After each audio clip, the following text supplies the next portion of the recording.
ರೂಪಾಯಿ 4,500 ರೂಪಾಯಿ 4,500 ರೂಪಾಯಿ 4,500 ರೂಪಾಯಿ ಒಬ್ಬ ಸರ್ತೆ 4,600 4,600 4,600 ರೂಪಾಯಿ 4,600 ರೂಪಾಯಿ 5,000 ರೂಪಾಯಿ 5,000 ರೂಪಾಯಿ 5,000 ರೂಪಾಯಿ 5,000 ರೂಪಾಯಿ 5,000 ರೂಪಾಯಿ 5,000 ರೂಪಾಯಿ 5,100 5,100 5,100 ರೂಪಾಯಿ 5,100 ರೂಪಾಯಿ 5,100 ರೂಪಾಯಿ 5,100 ರೂಪಾಯಿ ಹೊಸ ಸರ್ತೆ 5,100 ರೂಪಾಯಿ ಹೊಸ ಸರ್ತೆ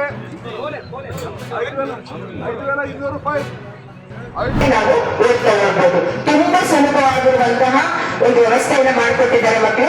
ಅದರಲ್ಲಿ ನೀವು ಈ ವರ್ಷದಲ್ಲಿ ಎಲ್ಲ ಮಕ್ಕಳು ಪಾಸ್ ಆಗಬೇಕು. ನಮ್ಮ ಕೊಳ್ಳೇಗಾಲ ತಾಲೂಕಿನಲ್ಲಿ SSLC ಮಕ್ಕಳು ಇದ್ದೀರಾ ಮಕ್ಕಳು, ನೀವು ನೋಂದಣಿ ಆಗಿರುವಂತಹ SSLC ನಲ್ಲಿ 2022 ಮಕ್ಕಳು ಒಟ್ಟು 43 ಶಾಲೆಗಳಿವೆ. ಹೈಸ್ಕೂಲ್ಗಳು 43 ಶಾಲೆಗಳಿಂದ 2022 ಮಕ್ಕಳು ಏನಿದ್ರಿ ಅಷ್ಟು ಮಕ್ಕಳು ಕೂಡ ಪಾಸ್ ಆಗ್ಬೇಕು, ಸಂಪೂರ್ಣವಾದಂತ ಪಾಸ್ ಆಗ್ಬೇಕು. ಅದಕ್ಕೆ ನಾವು ಒಂದು ಗುರಿಯನ್ನ ಇಟ್ಕೊಂಡಿದ್ದೇವೆ, ನಮ್ಮ ನಡೆ ಸಂಪೂರ್ಣ ಫಲಿತಾಂಶ ಬೇರೆ ಅಂತ ಹೇಳಿ. ಎಲ್ಲರೂ ಪಾಸ್ ಆಗ್ಬೇಕು ಅನ್ನುವಂತಹದ್ದು. ಹಾಗಾಗಿ ಎಲ್ಲರ ಒಂದು ಉದ್ದೇಶ. ಜೊತೆಗೆ ಈ ವರ್ಷದ ಏನು ಪಾಸಿಂಗ್ ಏನಿದೆ ಮಾರ್ಕ್ಸ್ ಮೊದಲು 28 ಅಂತ ತೆಗಿಲೇಬೇಕಿತ್ತು. ಮಂಜುನಾಥ್ ಸರ್ ನಿಮ್ಗೆ ಹೇಳಿದ್ರು 80ಕ್ಕೆ 28 ತೆಗಿಲೇಬೇಕಿತ್ತು. ಆದ್ರೆ ಈ ವರ್ಷ 80ಕ್ಕೆ ನೀವು 13 ಅಂಕ ತಗೊಂಡು ಕೂಡ ಪಾಸ್ ಆಗ್ಲಿಕ್ಕೆ ಅವಕಾಶ ಇದೆ ಮಕ್ಕಳು. ನಿಜವಾಗ್ಲೂ ಕೂಡ ಇದೊಂದು ಸೂಪರ್ ಒಂದು ಕೊಟ್ಟಿರುವಂತಹದ್ದು ಆಪರ್ಚುನಿಟಿ ನಿಮ್ಗೆ. ಹಾಗಾಗಿ ನಿಮ್ ಮನಸ್ಸೊಳಗಡೆ ನನಗೆ 13 ಅಲ್ಲ 60 ತೆಗಿತೀನಿ ಅನ್ನುವಂತಹ ಒಂದು ಧೈರ್ಯ ತೆಗಿತೀನಿ ಆಯ್ತಾ. ಹಾಗಾಗಿ ನಿಮ್ಗೆ ಸಿಕ್ಕಿರುವಂತ ಅವಕಾಶ ಏನಿದೆ ಖಂಡಿತ ಉಪಯೋಗಿಸ್ಕೊಳ್ಳಿ.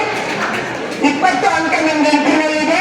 20ಕ್ಕೆ 20 ಅಂಕ ಇಂಟರ್ನಲ್ ತಗೊಂಡ್ರೆ ಮಾತ್ರ ಥಿಯರಿನಲ್ಲಿ 13 ಬಂದ್ರೆ ಪಾಸ್ ಆಗ್ತೀರಿ. ಆದ್ರೆ ನೀವು ಇಂಟರ್ನಲ್ಲಿ 20ಕ್ಕೆ 20 ನೀವು ತೆಗಿಬೇಕು ಅಂತ ಹೇಳಿದ್ರೆ ನಿಮ್ಮ ಟೆಸ್ಟ್ ಪರ್ಫಾರ್ಮೆನ್ಸ್ ಮತ್ತೆ ನಿಮ್ಮ ಆಕ್ಟಿವಿಟೀಸ್ಗಳು, ನೀವು ಕೊಟ್ಟಿರುವಂತಹ ಪ್ರಾಜೆಕ್ಟ್ ಆಕ್ಟಿವಿಟೀಸ್ಗಳು ಇವುಗಳ ಆಧಾರದ ಮೇಲೆ ಇಂಟರ್ನಲ್ ಅಂಕ ನಿರ್ಧಾರ ಆಗುತ್ತೆ. ಅದನ್ನ ತಗೊಂಡ್ರೆ ಕಂಪ್ಲೀಟ್ ನಿಮ್ಗೆ ಪಾಸ್ ಆಗ್ಲಿಕ್ಕೆ ಇವತ್ತು ಒಂದು ದೊಡ್ಡ ಆಪರ್ಚುನಿಟಿಯನ್ನು ಇಲಾಖೆ ಕೊಟ್ಟಿದೆ ಮಕ್ಕಳು. ಇದರ ಸದುಪಯೋಗ ಪಡಿಸ್ಕೊಳ್ಬೇಕು.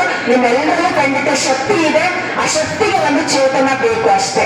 ಆ ಶಕ್ತಿಗೆ ನಿಮ್ಗೆ ಒಂದು ಚೇತನವನ್ನು ಕೊಟ್ಟರೆ ಖಂಡಿತ ನೀವೆಲ್ಲರೂ ಕೂಡ ಪಾಸ್ ಆಗ್ಲಿಕ್ಕೆ ಅವಕಾಶ ಇದೆ. ಹಾಗಾಗಿ ನೀವು ಬರೀ 13 ತಗೊಳ್ಳಕ್ಕೆ ಬಂದಿರುವಂತಹ ಮಕ್ಕಳಲ್ಲ, ನೀವೆಲ್ಲರೂ ಕೂಡ ಒಂದು 60 ಅಂಕವನ್ನಾದ್ರೂ ತೆಗೆಯಲೇಬೇಕು. ನೀವು ಆ ತರದ ಒಂದು ಧೈರ್ಯವನ್ನು ನೀವೆಲ್ಲರೂ ಕೂಡ ಮಾಡಬೇಕು.